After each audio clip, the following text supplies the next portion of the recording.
What's going on, everybody? My name is Austin, and you are watching the 144 Kids Shabbat recap on the Kids Action Bible Show. Now, if you haven't had a chance, check out 144kids.org. It's got all the information about our ministry, resources, and even a cool t-shirt. So anyway, let's get to it.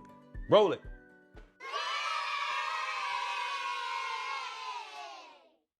Oh, sorry, hold on. Before we go, a word from our sponsor.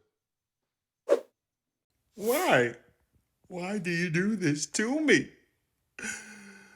Do you have to keep the Father's commandments? Do you need to throw me out? Just let me be.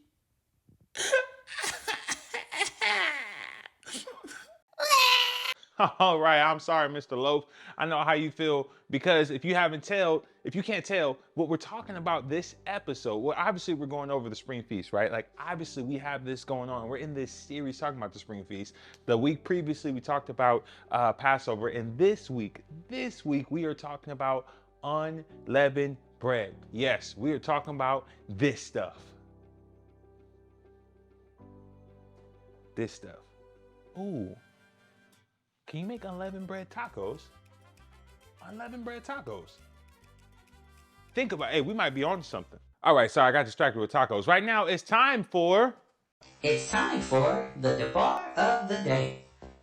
All right, so the debar of the day is the word seor. Say it with me, seor, right? That's how you pronounce the Hebrew word. This is the Hebrew word for leaven, which in ancient Israel times, it probably would have been some form of yeast, which is this dust stuff, whatever you want to call it. I don't know much about baking, if you couldn't tell from the last Shabbat, but I'm learning, all right? Because it's unleavened bread, so I need to learn about these things, but I'm not good at it. I'm just being honest with you. So yes, seor is the Hebrew word for leaven, which in ancient Israel times, especially when they were in Egypt, it was probably yeast, not some of the other leavening agents that we have today. So there you go. That's the word of the day.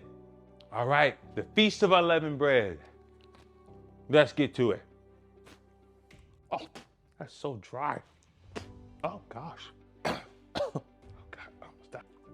Is that still recording? Oh, no. All right, let's read Yah's word together. So, Exodus chapter 12, verse 14 through 16. It says, "So this day shall be to you a memorial, and you shall keep it as a feast to Yah throughout your generations," right? You shall keep it as a feast by an everlasting ordinance. This means this is perpetual. This is forever. 7 days you shall eat unleavened bread. 7 days you shall eat unleavened bread. On the first day you shall remove leaven from your house. So all of this stuff gotta go. Bye-bye. Remove it from your house. For whoever eats leaven from the first day until the 7th day, that person shall be cut off from Israel. On the first day there shall be a holy convocation. That means a Kodesh set apart gathering, a gathering. And on the 7th day, there shall be a holy Kodesh or holy convocation or another holy assembly. People might call those high Sabbaths, and we'll talk about that a little bit later. For you, no manner of work shall be done on them, but that which everyone must eat, that only may be prepared by you. Let's keep reading. So, this is verse 17 through 20. "So you shall observe the Feast of Unleavened Bread, for on this same day I have brought your enemies out of the land of Egypt. Therefore you shall observe this day throughout your generations as an everlasting ordinance. In the first month, on the 14th day of the month, at evening, you shall eat unleavened bread until the 21st day of the month at evening. For 7 days no leaven shall be found in your houses, since whoever eats what is leavened, that same person shall be cut off from the congregation of Israel.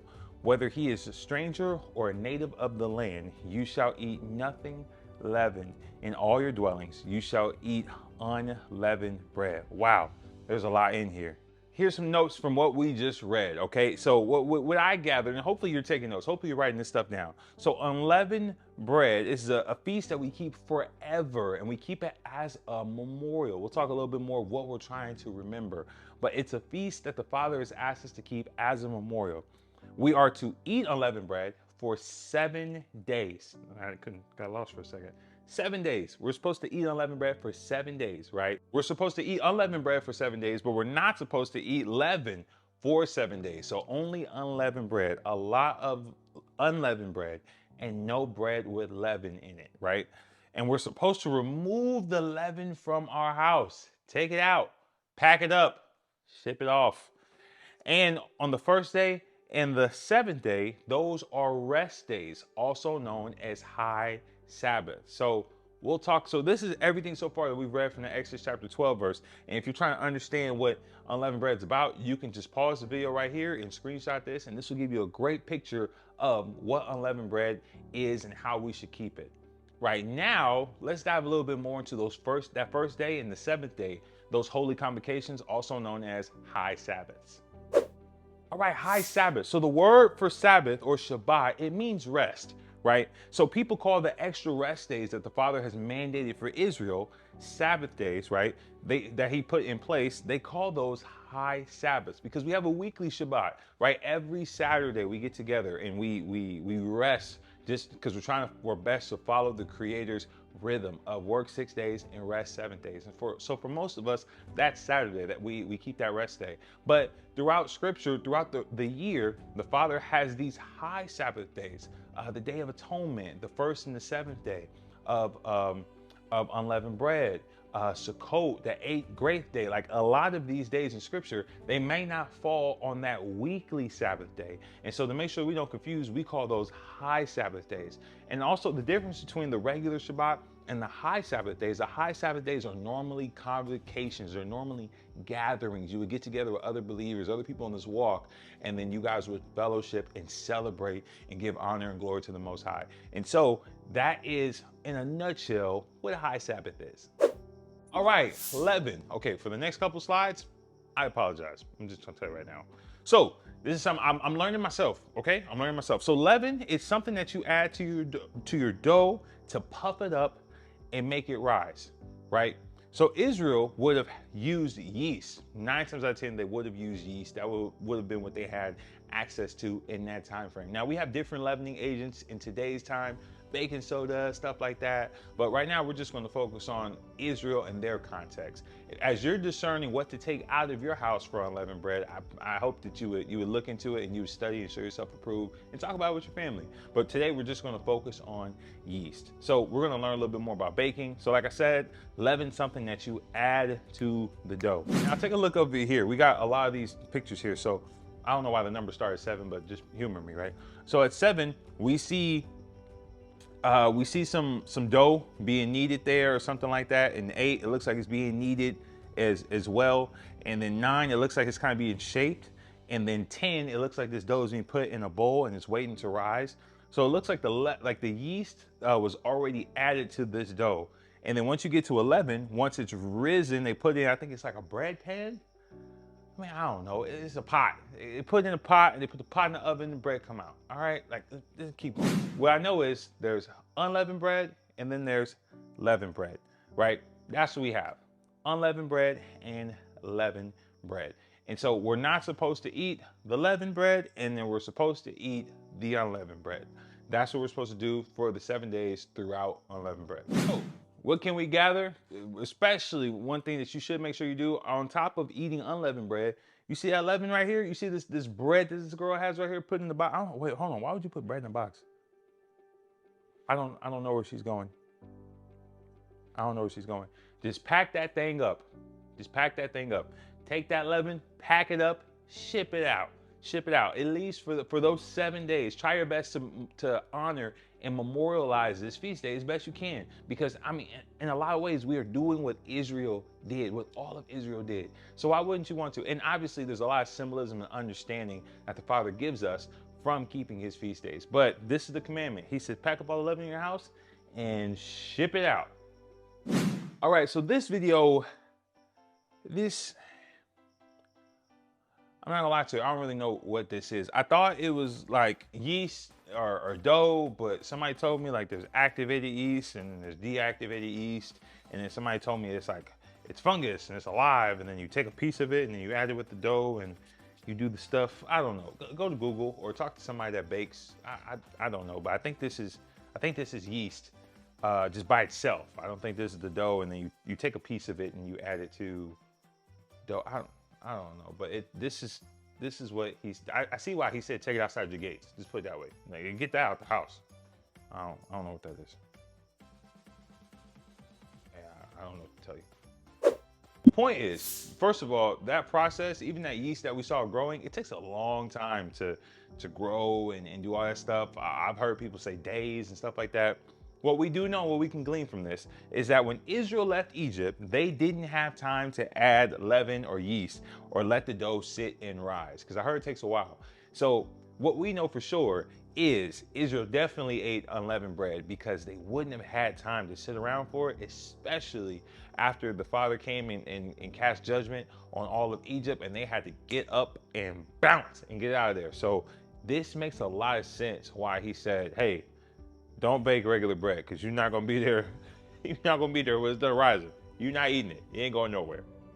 But here's some scriptures to talk about that kind of validate that point we just made about how Israel wouldn't have had time. Check this out. This is Exodus chapter 12 as well. The top half is verse 33 through 34. It says, and the Egyptians urged the people that they might send them out of the land in haste, for they said, we shall all be dead. So the people took their dough before it was leavened, having their kneading bowls bound in their clothes on their shoulders. So they just said it. The Egyptians were rushing the people out, and so the Israel had to take their dough before it was even done adding leaven to it so it could rise. They just had to get up and go because the Egyptians were trying to get them out of there. Look down here, verse 39. It's kind of similar. And they baked unleavened cakes of dough, which they had brought out of Egypt. Unleavened cakes, what does that mean? It says it right here, for it was not leavened. Why wasn't it leavened? Because they were driven out of Egypt and could not wait. This is the whole reason why they had unleavened bread. The Father could have picked anything for this memorial, but we understand why he wants us to focus on unleavened bread, because it talks about how fast and how quickly he had to get them out of Egypt, or how they had to leave. It says, nor had they prepared provisions for themselves. So they just didn't have any time. Look at that. So obviously Passover and unleavened bread are right next to each other. They're synonymous. And so when I think about these two things, these are some things that come to mind, and hopefully they're great takeaways that you can use when you're thinking about these two feast days. The first one is Passover is to remember Yah's judgment passing over Israel. Remember, he came and cast judgment on all of Egypt. And he said, hey, if you want to be safe, follow this procedure. Get the lamb, put the blood on the doorpost, make sure you follow all these instructions, and I will pass over you as I go and wreck and level the place. But if Passover is to remember Yah's judgment passing over Israel, I like to think unleavened bread is to remember Israel leaving Egypt. Like we mentioned, the only reason they had unleavened bread is because it was quick. They didn't have time to make the big fluffy bread. He said, make something quick that you could tear as you're running. So Passover in my mind is to remember him passing over, his judgment passing over Egypt, and unleavened bread is to remind me that they didn't even have time to make big bread. They just had to take the hot cakes and go. And so this feast, this memorial is for me the remembrance of them leaving Egypt, which I think is kind of cool. That wraps us up for today. I hope you learned something. If you did, go ahead and drop a like and subscribe to the channel. All of the views and the likes and the shares really go a long way and help supporting this ministry. Also, if you want to give any financial donations, just go to 144kids.com. Or if you want to be a part of the ministry or enroll in our live Shabbat study every Saturday morning at 8 a.m. Pacific Standard Time. I don't know where your time zone is. We have people all across the earth. Regardless, we love to see you, and we look forward to seeing you in the next Shabbat recap. Shalom.